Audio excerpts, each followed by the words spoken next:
Hello everyone, welcome to study vibe. Study vibe education पर आप सभी का स्वागत है। Myself Ashutosh Tailor. जो हमारी सीरीज चल रही थी भारत में यूरोपियन के आगमन से महात्मा गांधी तक की कहानी, जो युग की कहानी है, उसे हम एक लेक्चर सीरीज के रूप में आपके सामने प्रोवाइड कर रहे हैं। ठीक है, काफ़ी इंटरेस्टिंग लेक्चर सीरीज है आपके लिए। तो स्टार्ट करते हैं इस लेक्चर को। उससे पहले माई सेल्फ आशुतोष टेलर और ये मेरा जो लेक्चर चल रहा है उसी के दरमियान है। और स्टडी वाइब जो है वो ऑनलाइन प्लेटफॉर्म है एजुकेशन का, जहाँ पर आप हमसे जुड़ सकते हैं और लॉट ऑफ नॉलेज, अपने नॉलेज को बिल्ड कर सकते हैं। ठीक है, फेसबुक पेज है, वो भी स्टडी वाइब एजुकेशन के नाम से है, वहाँ पर भी आप हमसे जुड़ सकते हैं। वन लाइनर क्वेश्चंस हुए, शॉर्ट वीडियोज़ हुई, वो हम यूट्यूब चैनल पर तो प्रोवाइड करते ही हैं, फेसबुक पेज पर भी प्रोवाइड करते हैं, वहाँ से आप जाके ले सकते हैं। और टेलीग्राम के ऊपर हम हमारे जो भी पीडीएफ होती है वो वहाँ पर डाली जाती है, तो आप वहाँ से जाकर अवेयर कर सकते हैं। चलिए स्टार्ट करते हैं इस लेक्चर को। तो स्टूडेंट्स, आज हम भाग 4 करने जा रहे हैं। भाग 4 करने से पहले मैं थोड़ा पीछे का आपको रिवाइज करा देता हूँ कि हमने कहाँ तक क्या क्या पढ़ा था। ठीक है ना बच्चों? तो हमने वहाँ तक अभी तक पढ़ लिया था कि सबसे पहले भारत में डच, अंग्रेज, जो भी फ्रांसीसी, जो भी बाहर के व्यक्ति थे, वो यहाँ पर व्यापार करने के लिए आए थे और अपनी पहली पहली व्यापारिक कोठियाँ स्थापित की। उसके बाद में उन लोगों के बाद में बंगाल पर सबसे पहले आक्रमण करने की कोशिश की। तो बंगाल के अंदर नवाब का पद था, उसकी स्थापना की, मतलब नवाब बंगाल की कहानी स्थापित हुई। उसके बाद में 1857 की क्रांति के कारण पड़े थे। उसके अंदर 3 कारण थे, धार्मिक कारण, तात्कालिक कारण और जो हमने पढ़े थे वो 3 कारण पढ़े थे, धार्मिक कारण, तात्कालिक कारण और उसी के साथ हमने विद्रोह पढ़ा था। और स्वतंत्रता प्राप्ति के लिए, प्राप्ति से पूर्व की जो दास्तान थी, तो हमने 3 कारणों को डिस्कस किया था, तात्कालिक कारण, धार्मिक कारण और उस समय राजनीतिक जो भी कारण हुए थे उनको हमने डिस्कस किया था। तो उसी के साथ हम अब आगे चलते हैं कि भाई भारत में राष्ट्रीय आंदोलन एवं स्वतंत्रता प्राप्ति, तो क्या है ये, इसको स्टार्ट करते हैं चौथे पार्ट को। चलिए, भारत में जो ये स्वतंत्रता प्राप्ति के लिए राष्ट्रीय आंदोलन जो किए गए थे 1805 ईस्वी से 1947 ईस्वी तक किए गए थे। ठीक है, ये चीज़ आपको ध्यान रखनी है। कब हुए थे? तो 1805 से 1947 तक हुए थे। भारत में राष्ट्रीय आंदोलन का प्रथम चरण जो चला था वो 1805 से 1885 से 1905 तक के बीच में था। तो पहला चरण है 1805 से 1885 से 1905 के बीच में। भारत में राष्ट्रीय आंदोलनों का प्रारंभ 1805 में हुआ था, ये चीज़ आपको ध्यान रखनी है। और भारत में भारतीय राष्ट्रीय कांग्रेस की स्थापना की गई। 1805 के अंदर ही भारतीय राष्ट्रीय कांग्रेस की स्थापना की गई। तो आपको ये ध्यान रखना है कि भारतीय राष्ट्रीय कांग्रेस की स्थापना कब हुई थी? तो 1805 में हुई थी। और एक चीज़ बोलता है कि राष्ट्रवाद का जन्म कब हुआ? राष्ट्रवाद का जन्म 30 वर्षों में हुआ था। तो 1857 से लेके 1885 के मध्य में राष्ट्रवाद का जन्म होता है। लगभग 30 साल इसे लगे आने के लिए। ठीक है ना? इनके अंदर राष्ट्रीय आंदोलनों के प्रथम चरण के अंदर पहला जो था वो हेक्टर आयोग के नाम से एक आयोग आया।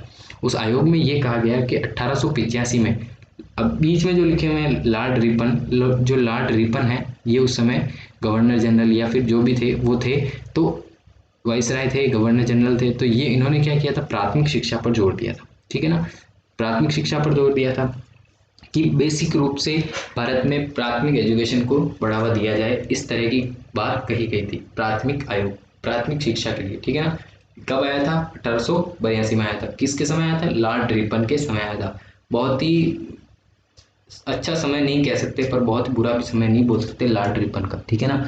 इसी के साथ वर्नाकुलर प्रैक्ट, जो गॉर्गिंग एक्ट जो बना था, गॉर्गिंग एक्ट आया था। गॉर्गिंग एक्ट आया था 1876 में, 1876 के अंदर जो आया था वो लॉर्ड रिटर के समय आया था। ये भी उस समय वाइसराय या गवर्नर जनरल, बंगाल के जो वाइसराय होते हैं उसके समय थे। और वर्नाकुलर प्रेस एक्ट आया था। वर्नाकुलर प्रेस एक्ट क्या था, इसको समझते हैं। वर्नाकुलर प्रेस एक्ट ये था कि लोग स्वतंत्रता के लिए लड़ाई कर रहे थे, तो उन्होंने क्या किया कि वे अपनी रणनीतियां खुले आसमान के नीचे बैठ के तो बना नहीं सकते, क्योंकि अंग्रेज ध्यान रखते थे। तो लोग अपने क्रांति को प्रचार प्रसार करने के लिए कुछ पत्रिकाएं, मासिक पत्रिकाएं, ये सब समाचार पत्र, देसी समाचार पत्र स्थापित करते थे, जो वो देसी लैंग्वेज में होते थे, पर उन्हें समझ में नहीं आते थे अंग्रेजों को। और अंग्रेजी भाषा में भी कई ऐसे पत्र छापे गए थे। तो उन सब चीज़ों से निजात पाने के लिए अंग्रेजों ने वर्नाकुलर प्रेस एक्ट लगाया था, जिसमें ये स्वतंत्रता छीन ली गई थी कि आप किसी भी के प्रति कुछ शब्द नहीं छाप सकते, कि सरकार के विरुद्ध नहीं छाप सकते, अंग्रेजों के विरुद्ध नहीं छाप सकते। तो ये था वर्नाकुलर प्रेस एक्ट। उसके अंदर प्रेस की पूरी पाबंदी कर दी गई कि आप किसी भी तरह से कुछ भी नहीं लिख सकते। ये था वर्नाकुलर प्रेस एक्ट। उसके अंदर इसके दरमियान भारत के कई ऐसे थे, उनको यहाँ पर बाध्य किया गया कि आप इसके अगेंस्ट कुछ भी नहीं छाप सकते, ठीक है ना, बोल भी नहीं सकते। ऐसा भी काफ़ी कुछ परिस्थितियाँ पैदा हुई थी उस समय, तो उस समय की बात थी, ठीक है ना। फिर आता है दिल्ली दरबार। तो दिल्ली दरबार क्या था? तो दिल्ली दरबार ये था कि ब्रिटिश महारानी जो थी वो 1877 ईस्वी के अंदर भारत आई थी, ठीक है ना। भारत उनको बुलाया था लिटन ने, लॉर्ड लिटन ने। जस्ट एक साल बाद की कहानी है। तो भारत में इनका आगमन जब हुआ तो वहाँ सभी को बुलाया गया, सभी रियासतों को बुलाया गया और एक दरबार बनाया गया जहाँ पर सबकी बात रखी गई, ठीक है ना। तो उसे कहा गया दिल्ली दरबार। तो ये आपको ध्यान रखना है कि किसके टाइम हुआ था? तो महारानी विक्टोरिया के टाइम हुआ था। और किसने किया था? कि भाई हमने लिटन, लॉर्ड लिटन, इन्होंने किया था। ये चीज़ आपको ध्यान रखनी है, ठीक है ना। तो ये जो थे, ये हमारे यहाँ पर घटनाएं घटी गई थी, और कौन कौन थे वो आपको बताया गया, ठीक है ना। अंग्रेजी अधिकारी जो भी गवर्नर जनरल रखे गए थे।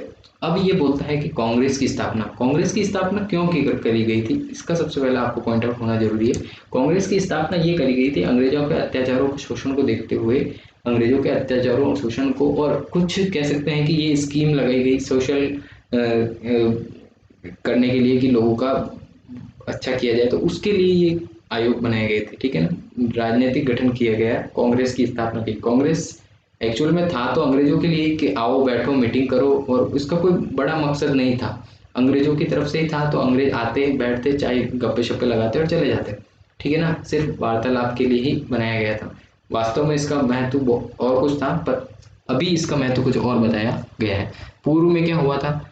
लैड हॉल्स्टन हॉल्स्डर्न्स होल्डर्स सोसाइटी स्थापित की गई 1838 ईस्वी के अंदर। द्वारिका नाथ टैगोर कलकत्ता के द्वारा ये स्थापित की गई थी, ठीक है ना। इंडियन ही थे, कलकत्ता के थे, द्वारिका नाथ टैगोर। तो लॉर्ड हॉल्स्टर सोसाइटी किसने स्थापित की थी? हॉल्स्टर सोसाइटी द्वारिका नाथ टैगोर कोलकाता ने की थी।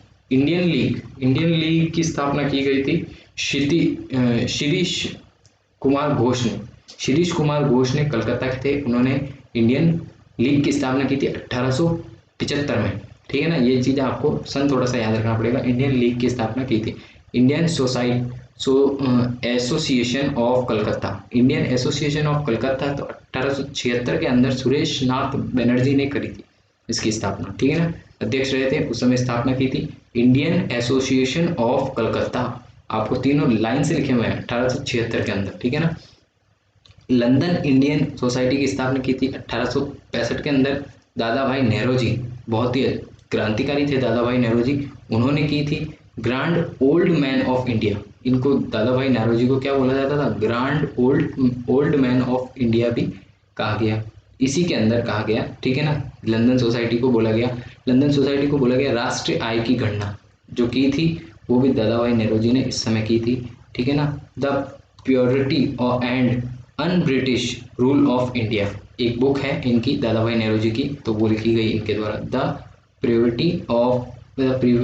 Purity and un British rule of India. तो अब आती है कांग्रेस की स्थापना। यहाँ कांग्रेस से पहले कौन कौन सी लीग्स बनी उनकी चारों की डिटेल हमने बताई आपको। अब हम चलते हैं कांग्रेस की स्थापना को। कांग्रेस की स्थापना किसने की थी?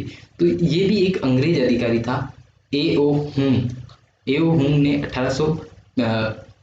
1884 के अंदर भारतीय राष्ट्रीय संघ के रूप में कांग्रेस की स्थापना की। भारतीय राष्ट्रीय संघ के रूप में कांग्रेस की स्थापना की। तो कांग्रेस की स्थापना किसने की थी? एओ हुम ने की थी। कौन थे ये? दादा एओ हुम कौन थे? एक अंग्रेजी अधिकारी थे, ठीक है ना।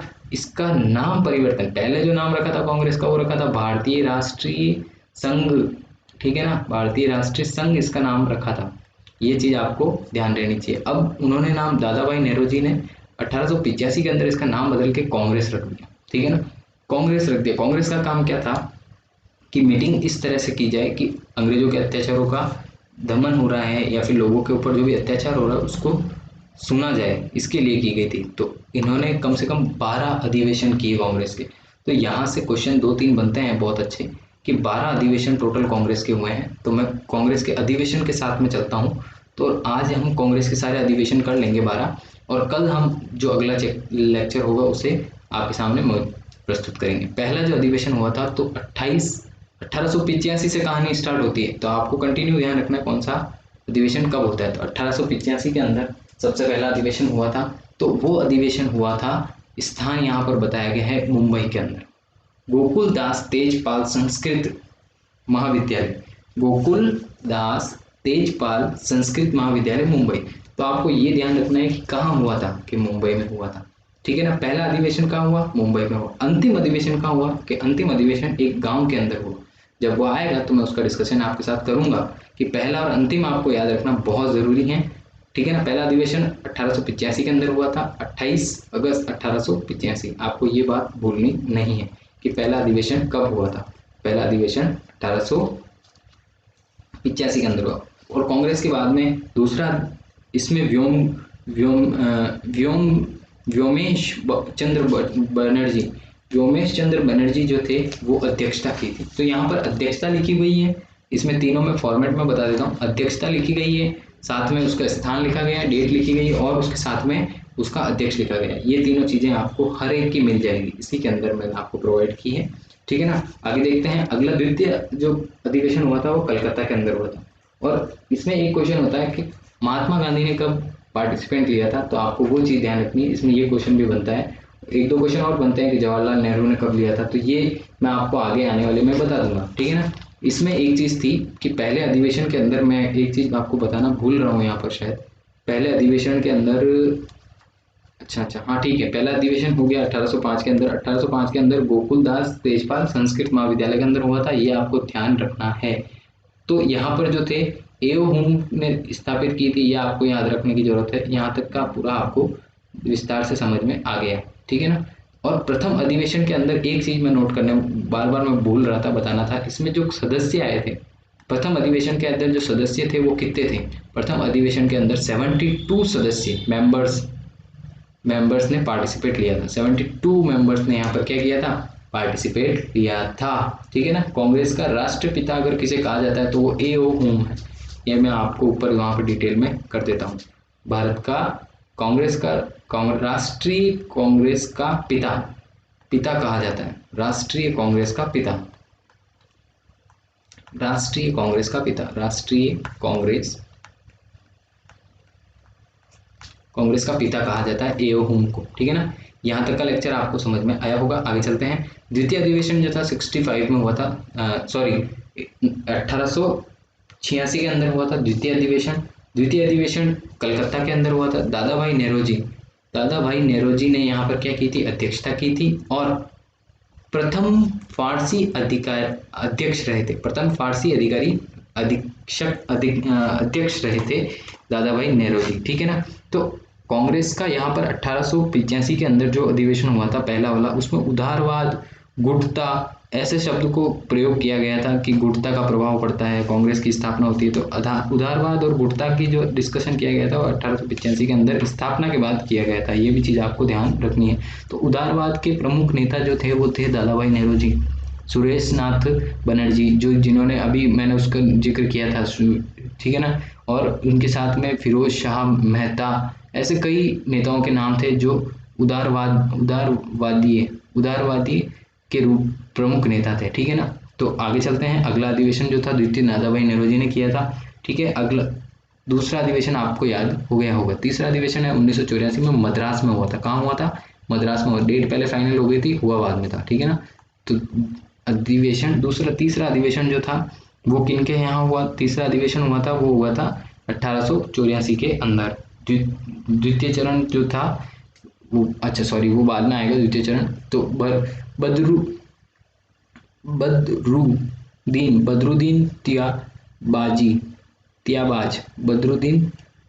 तियाबाज तियाबाजी प्रथम मुस्लिम अध्यक्ष रहे थे कांग्रेस के। तीसरे अधिवेशन के अंदर कांग्रेस के अध्यक्ष रहे थे बदरुद्दीन बदरुद्दीन 1885 ईस्वी में मद्रास के अंदर तीसरा अधिवेशन कराया था। तो आपको ये चीज ध्यान रखनी है। तीसरे में कौन थे? पहले दूसरे में फारसी थे, तीसरे में मुस्लिम थे। पहले में कौन था? पहले में था व्योमकेश, कलकत्ता के थे, व्योमेश चंद्र बनर्जी, और दूसरे में थे दादा भाई नौरोजी, तीसरे में थे मुस्लिम अध्यक्ष थे बदरुद्दीन, ठीक है ना। चौथा अधिवेशन जो होता है वो इलाहाबाद में होता है 1888 के अंदर, ठीक है। 1888 के अंदर होता है। यहाँ पर यूरोपीय एशियन चर्च के अध्यक्ष बने थे, ठीक है। जॉर्ज यूले जो थे वो प्रथम यूरोपियन ईसा अध्यक्ष, मतलब ईसाई अध्यक्ष थे। तो आपको तीसरा और चौथा भी याद हो जाएगा, इजी गोइंग। पहला कौन था? कि पहला व्योमकेश कलकत्ता का था, इंडियन था। दूसरा जो था वो कौन था? पारसी था, इंडियन था। तीसरा मोहम्मदन था, मुस्लिम था। और चौथा यहाँ पर आ जाएगा यूरोप का ईसाई जो होता है, ईसाई धर्म को नाम लगा। और यहाँ पर लाला लाजपत राय ने प्रथम हिंदी में भाषण दिया। मतलब बहुत ही इंटरेस्टिंग यहाँ पर चीज आई है कि लाला लाजपत राय का भी लाइमलाइट में आ गए, क्योंकि उन्होंने वहां पर क्या दिया? एक बहुत अच्छा स्पीच दिया। अध्यक्ष यहाँ पे जॉर्ज यूले थे। 1888 इलाहाबाद के अंदर हुआ था। ये चीज आपको ध्यान रखनी है। यहाँ तक आपको मेरे हिसाब से समझ में आया होगा। जो पांचवा अधिवेशन होता है वो 1886 के अंदर होता है। 1896 ईस्वी में कलकत्ता में होता है। रहमतुल्ला या रहमतुल्ला सायनी है, उन्होंने यहाँ पर अध्यक्षता की। और यहाँ पर पहली बार वंदे मातरम गाया गया। पहली बार क्या गाया गया? वंदे मातरम गाया गया। तो ये आपको ध्यान रखना है। कौन सा अधिवेशन है कांग्रेस का पांचवा अधिवेशन है 1896 ईस्वी के अंदर कलकत्ता में। किसको गाया गया? वंदे मातरम को गाया गया। ये मोस्ट आईएमपी चीज थी आपको यहाँ पर याद रखने की। वंदे मातरम कब गाया गया? तो 1896 में गाया गया। छठा अधिवेशन है 1905 के अंदर। 1905 के अंदर बनारस में हुआ था। बनारस में कहाँ हुआ था? गोकुल कृष्ण गोखले, इन्होंने अध्यक्षता की थी। ये भी बहुत ही अच्छे स्वतंत्रता सेनानी थे, हमारे भारत के लिए काफी कुछ किया इन्होंने। 1805 के अंदर बनारस में गोकुल कृष्ण गोखले नाम के व्यक्ति ने अध्यक्षता की थी। तो बंग भंग आलोचना की गई इसमें अंदर, बंग भंग की आलोचना की गई। 1905 के अंदर हुआ था ये। तो 1905 के अंदर ये हुआ था हमारा छठा अधिवेशन। अब हम चलते हैं सातवें अधिवेशन की ओर। मैं इसे डिटेल में वहां बताऊंगा आपको। ये मेरा जो अगली लेक्चर सीरीज आएगी वो आएगी पूरा बंगाल के ऊपर जो भी वायसराय रहेंगे उसके अंदर मैं इसको डिटेल से आपको वहां पर सारी चीजें एक्सप्लेन कर दूंगा। अभी आपको शॉर्ट में याद रखने के लिए ये सारी चीजें आपके सामने प्रस्तुत की जा रही है, ठीक है ना। जो सातवां अधिवेशन होता है वो होता है सूरत के अंदर 1907 के अंदर। देखो सातवां है 1907, ये याद रख सकते हो, सूरत के अंदर है। तो राय बिहारी घोष ने यहाँ पर अध्यक्षता की थी। नरम दल और गरम दल कांग्रेस का प्रथम विभाजन हो गया। मतलब यहाँ पर जो कह रहे थे हमें स्वतंत्रता चाहिए और कह रहे थे लड़ कर लेंगे, उनका दल अलग हो गया। गांधी जी की तरफ से, विचारधाराओं वालों की तरफ से एक दल शांति से करने के लिए वो अलग हो गया। तो यहाँ पर नरम और गरम दो हिस्से हो गए, विद्रोह और विरोध करके लेने वाले हो गए, और एक ने बोला शांति से। तो नरम दल और गरम दल का यहाँ पर डिस्ट्रीब्यूशन कब हुआ था? तो सातवें अधिवेशन के हुआ था और 1707 के अंदर हुआ था। और कहाँ हुआ था? सूरत में हुआ था। देखो सही चल रहा है। 7 का स, 1907 का स, सूरत का स, नरम दल और गरम दल। यहाँ तक आपको समझ में आ गया होगा। 8वां अधिवेशन जो आता है 1916 के अंदर होता है। देखिए टाइम पीरियड भी बदल रहा है, 9 साल का अंतर आ रहा है, 1 साल का अंतर आ रहा है। जैसे जरूरत पड़ रही है वैसे हो रहा है, ठीक है ना। तो यहाँ पर 1808 के अंदर, 1916 के अंदर लखनऊ के अंदर 8वां अधिवेशन होता है। अंबिका चरण मजनूदार ने यहाँ पर अध्यक्षता की थी। पुनः एक हो गए, ठीक है ना। नरम दल और गरम दल वापस एक हो गए। मतलब 9 साल बाद हुआ पर सभी क्या हो गए? एक हो गए, ठीक है। नरम दल और गरम दल दोनों एक हो गए। 9वां अधिवेशन होता है 1917 के अंदर, वापस 1917 के अंदर। तो यहाँ पर कलकत्ता में होता है। एनी बिसेंट जो थी वो पहली महिला अध्यक्ष बनी थी कांग्रेस की। ये चीज आपको नोट रखनी है, आईएमपी लाइन है कि पहली महिला अध्यक्ष कब बनी थी? तो 1917 ईस्वी के अंदर कोलकाता में हुआ था। एनी बिसेंट जो थी वो पहली महिला अध्यक्ष बनी थी। अब यहाँ पर सब पहले चलेगा, ठीक है ना। 10वां अधिवेशन most IMP, most beautiful and most IMP कि 10वां अधिवेशन जो था वो 1924 के अंदर हुआ था। ये चीज आपको ध्यान रखनी है। और कहाँ हुआ था? बेलग्राम में हुआ था। ये आपको यहाँ पर याद रहेगा। बेलग्राम में हुआ था, कौन आए थे? महात्मा गांधी आए थे, पहली बार आए थे, एकमात्र अधिवेशन जहाँ पर कांग्रेस की, जहाँ पर महात्मा गांधी ने क्या किया था? पार्टिसिपेट किया था। तो आपको याद रखना है 1924 के अंदर बेलगांव जो अधिवेशन हुआ था वहां पर महात्मा गांधी आए थे और नाराज होकर गए थे हालांकि, और कांग्रेस का एकमात्र अधिवेशन था जिसमें महात्मा गांधी ने हिस्सा लिया था। ये चीज आपको यहाँ पर याद रखनी है, क्योंकि इसमें से क्वेश्चन पूछा ऐसा ही जाता है कि निम्न में से बताइए कौन से में महात्मा गांधी उपस्थित थे, या फिर किस अधिवेशन में महात्मा गांधी आए थे, और किस कहाँ हुआ था ये भी पूछ सकते हैं कि बेलगांव में हुआ था। 11वां अधिवेशन जो है 1925 के अंदर हुआ था, कानपुर के अंदर। सरोजिनी नायडू ने पहली बार भारतीय महिला अध्यक्ष बनी थी। तो ये भी मोस्ट आईएमपी लाइन है, इसे भी याद रखनी है कि भारतीय महिला अध्यक्ष कौन बनी थी? सरोजिनी नायडू बनी थी। कब बनी थी? 1925 के अंदर। कहाँ बनी? कानपुर में बनी। ठीक है, आगे देखते हैं। अगला अधिवेशन जो था 11वां अधिवेशन, वो 1936 और 1937 के अंदर फिरोजपुर में हुआ, और पहला ऐसा अधिवेशन था जो किसी गांव में हुआ था। वेरी इंपॉर्टेंट लाइन कि गांव में हुआ था। कौन सा अधिवेशन? फिरोजपुर अधिवेशन। पहला अधिवेशन जो था कलकत्ता में हुआ था, याद रखना आप। और ये जो दूसरा लास्ट का अधिवेशन है ये कहाँ हुआ था? कि गांव में हुआ था। तो यहाँ तक की स्टोरी आपको समझ में आई होगी मेरे हिसाब से। और इसके साथ में हमने लास्ट में एक चीज लिखी है कि 1940 से 1946 के अंदर 6 वर्ष तक मौलाना अबुल कलाम आजाद अध्यक्ष रहे थे। कौन? किसके? कांग्रेस के। ठीक है ना, मौलाना अबुल कलाम आजाद जो थे वो क्या रहे? कांग्रेस के अध्यक्ष रहे, 6 वर्षों तक रहे। और रामपुर अधिवेशन में ऐसा कहा गया, कांग्रेस के रामपुर अधिवेशन में ऐसा हुआ। ठीक है ना, यहाँ तक का आपको 12 अधिवेशन किए गए। 12 अधिवेशन का आपको बता दिया गया था। लास्ट वाले में जवाहरलाल नेहरू जो थे वो प्रथम अधिवेशन जो गांव में हुआ था, जवाहरलाल नेहरू ने अध्यक्षता की थी। Thank you so much for watching this. इसी लेक्चर सीरीज को आगे कंटिन्यू रखूंगा मैं। देखते रहिए, keep watching, stay tune, safe रहिए, सुरक्षित रहिए, कोरोना वायरस से लड़िए, मास्क जरूर पहनिए। ठीक है ना, thank you so much for watching this. मिलते हैं अगले लेक्चर में कल मुलाकात। Thank you.